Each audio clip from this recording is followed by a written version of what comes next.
Stars versus the Birmingham Bears tonight from 6. BBC WM 95.6. 21 minutes to 6, rounding up some of the big stories. Police decisions to take no further action on allegations of rape in England and Wales are going to be monitored as part of a new plan to improve the conviction rates.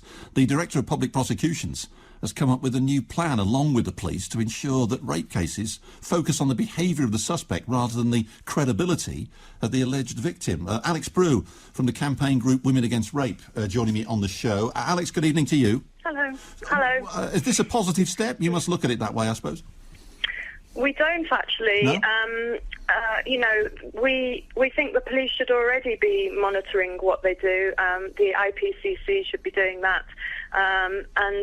This is none of these measures are anything new, and it just happens time and time again where we hear these policies, as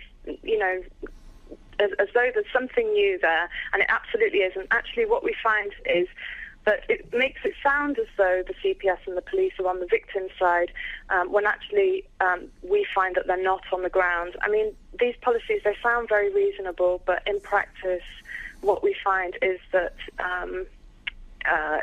the police investigations are prejudiced, they're shoddy, and we know now from whistleblower PC Patrick and from the IPCC themselves that women are being regularly pressurised to withdraw their allegations.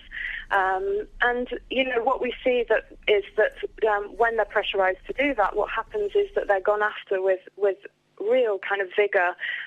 We're dealing with a case at the moment, Rhiannon Brooker, who's just been found guilty of false allegation, and they went after her with all guns blazing. There was a dawn raid on her house, there were 10 officers, she spent hours in a cell. She was questioned for months on her child abuse that she'd suffered, domestic violence that she'd suffered as a child, and in the end she just said, look, I'm going to say I lied to make it all go away, and the result is that she's now going to end up with time in prison.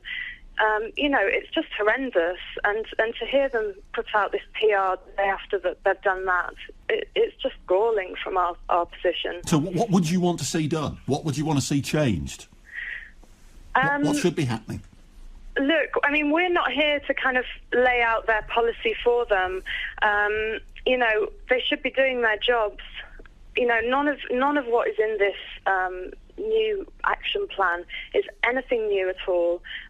They just need to actually do their jobs. In one woman's case last week that we've been working on, the police and the CPS hadn't even listened to a key piece of evidence and tapes with threats to kill, racially aggravated. We wondered why the charge was so low, and we found out that actually they hadn't listened to the tapes. It's absolutely kind of shoddy investigations when it comes to rape and domestic violence, and these violent crimes where people's lives are at risk, and yet they put so much resources into prosecuting women for supposedly lying or for malicious communications or for harassment. I mean, this is what women come to us with all the time.